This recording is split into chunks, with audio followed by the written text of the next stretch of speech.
हाँ जी बेटा, मैं बता रही थी आपको कि इस इक्वेशन में अब हमारे पास 3 वेरिएबल्स आ गए हैं, एक्स वाई एंड लेमडा।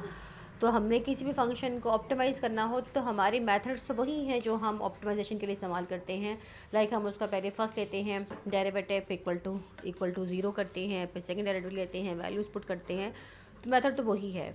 तो अगर हम इसका फर्स्ट डेरिवेटिव लें तो इसमें 3 वेरिएबल्स आ चुके हैं। That's why we will take 3 partial derivatives of this equation. Let's say हम इसका पहले एक्स के लेंगे लिहाज से पार्शियल डेरिवेटिव, फिर वाई के लिहाज से और फिर लेमडा के लिहाज से। तो अगर एक्स के लिहाज से अगर हम इसका पार्शियल डेरिवेटिव लेंगे तो हमारा इस इक्वेशन में सिर्फ एक्स ही वेरिएबल समझा जाएगा, बाकी वाई और लेमडा कांस्टेंट समझे जाएंगे। चाहे लेमडा और वाई वेरिएबल्स हैं, लेकिन जब हम एक्स के रिस्पेक्ट से पार्शियल डेरिवेटिव ले रहे होंगे तो हमारा सिर्फ एक्स वेरिएबल समझा जाएगा, बाकी लेमडा और वाई कांस्टेंट एज्यूम हो जाएंगे। ठीक है। और जैसा किसी कांस्टेंट का डेरिवेटिव लिया जाता है वैसा ही वाई और लेमडा का लिया जाएगा। अब हम अब हम पार्शियल के लिए यहाँ पे ये साइन इस्तेमाल यहाँ पर करते हैं, दैट इज़ करली यू ओवर करली एक्स। करली यू ओवर करली एक्स। जब इसको हम पार्शियल डेरिवेटिव लेंगे तो हमारा पार्शियल डेरिवेटिव इस पूरी इक्वेशन का क्या आएगा कि मैंने आपसे भी कहा कि पार्शियल डेरिवेटिव x का लेंगे तो x वेरिएबल होगा, बाकी कांस्टेंट हो जाएंगे। लाइक एक्स वाई का डेरिवेटिव पार्शियल डेरिवेटिव x के लिहाज से लें तो x हमारा वेरिएबल है, तो x का x के लिहाज से 1 हो जाएगा, बाकी आपका यहाँ पे y बच जाएगा। जिस तरह से आप याद करें कि अगर अकेला 2x लिखा हुआ हो तो 2x का डेरिवेटिव क्या क्या आता है। अगर अकेला 2x हो, 2 आपका इसमें होता है कांस्टेंट, x आपका वेरिएबल है, तो x का डेरिवेटिव 1 आ जाता है, बाकी 2 बच जाता है। इसी तरह से यहाँ भी यही हाल है कि एक्स वाई, तो पार्शियल लेते हुए y हमारा कांस्टेंट है तो x का डेरिवेटिव 1 हो जाएगा, बाकी अकेला y यहाँ पर बच जाएगा। वही 2x में x का डेरिवेटिव 1 हो गया, बाकी आपके पास यहाँ पे 2 बच गया, plus 4 lambda x। 4 lambda x में x आपका 1 हो जाएगा, बाकी आपका 4 लेमडा बच जाएगा। आगे 2 लेमडा y। 2 लेमडा y में 2 भी कांस्टेंट है, लेमडा भी कांस्टेंट है, y भी कांस्टेंट है, और अकेला कांस्टेंट प्लस या माइनस हो रहा हो तो अकेले कांस्टेंट का डेरिवेटिव 0 होता है। ठीक है। इसी तरह से नेक्स्ट है 60 लेमडा। अब 60 lambda both are constant, so constant का डेरिवेटिव अगेन 0 होगा। तो याद रहे कांस्टेंट कहीं अकेला पड़ा हुआ है, साथ कोई वेरिएबल मल्टीप्लाई नहीं हो रहा, तो अकेले कांस्टेंट का डेरिवेटिव 0 होगा और होता है। लेकिन अगर x के साथ कोई कांस्टेंट मल्टीप्लाई हो रहा है तब वो 0 नहीं होगा। x का डेरिवेटिव लेंगे, बाकी जो कांस्टेंट साथ में मल्टीप्लाई हो रहा है वो बच जाएगा, जैसे कि यहाँ पे बच गया y + 2 + 4 लेमडा। नेक्स्ट हम इसका लेंगे partial derivative with respect to y। इसी इक्वेशन का डेरिवेटिव हमने अब y के रिस्पेक्ट से लेना है, तो y हमारा वेरिएबल होगा, x और लेमडा अब हमारे कांस्टेंट एज्यूम हो जाएंगे। सही। x और y का अगर हम पार्शियल डेरिवेटिव लें तो y का डेरिवेटिव 1 हो जाएगा, बाकी यहाँ पे x बच जाएगा, प्लस 2x का y के रिस्पेक्ट से पार्शियल डेरिवेटिव लें तो y वेरिएबल है, 2 भी कांस्टेंट है, x भी कांस्टेंट है, तो both derivative will be 0, plus 4 lambda x। इसमें कहीं भी y नहीं है, ये सारे कांस्टेंट हैं, तो जो derivative will be 0, plus 2 lambda y के रिस्पेक्ट से ले रहे हैं तो y अकेला है, तो अकेले y का डेरिवेटिव 1 हो जाएगा, बाकी हमारे पास 2 लेमडा बच जाएगा। क्लियर। आगे 60 लेमडा में y नहीं है, अकेला, दोनों कांस्टेंट हैं, तो ये 0 हो जाएगा। ठीक है।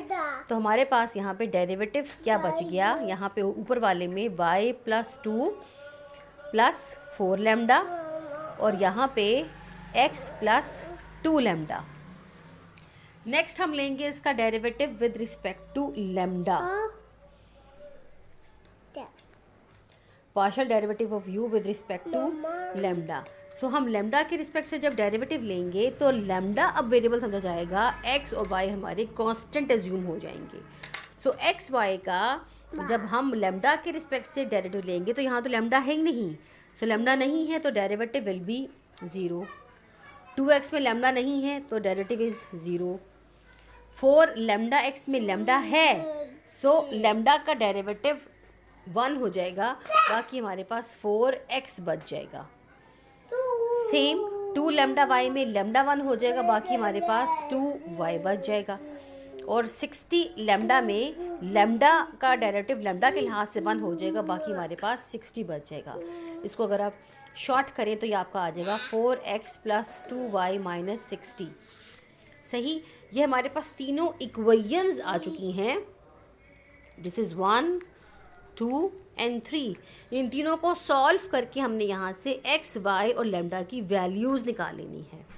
ठीक है, तो जैसे आप अपनी प्रीवियस क्लासेस में, मतलब अपनी 8th क्लास से भी आप इक्वेशंस को सॉल्व करना सीखते थे, हमने इसको वैसे ही सॉल्व करना है, कोई नया तरीका नहीं है। ठीक है, हाँ जी, ये हमारा पहला स्टेप हो गया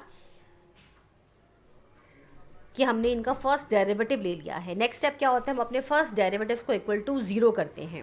हमारा फर्स्ट डेरिवेटिव क्या है, ये तीनों हमारे फर्स्ट डेरिवेटिव्स हैं, हमने इन तीनों को बारी बारी 0 के बराबर करना है।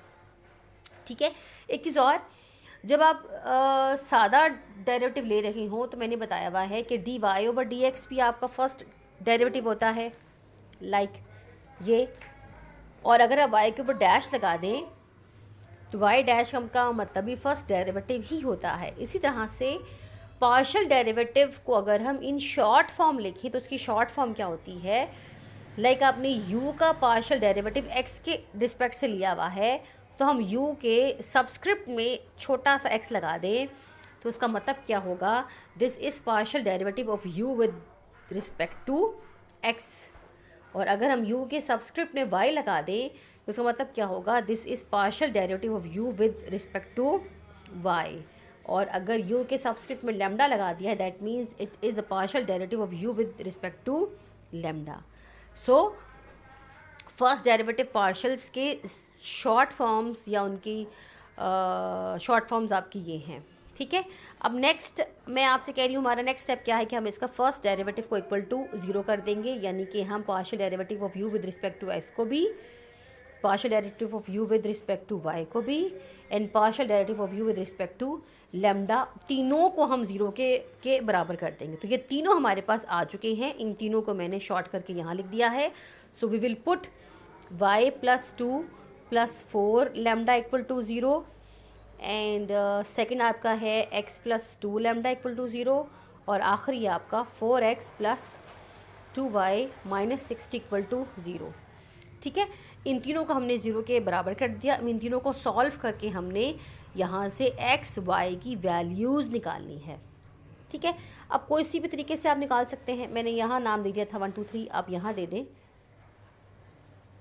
यहाँ पे ज़्यादा बेहतर है। ठीक है, अब आपने यहाँ से x और y की वैल्यूज़ निकालनी हैं, तो आप क्या करेंगे,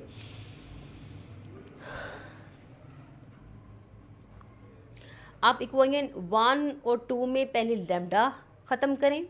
ठीक है, फिर वहाँ से x या y की किसी एक की वैल्यू निकाल कर थर्ड में पुट करेंगे तो आपके पास आ जाएगी। ठीक है, मैं थोड़ी सी वीडियो का पॉज लगाती हूँ, सॉल्व करके फिर आपको मैं सिखाती हूँ।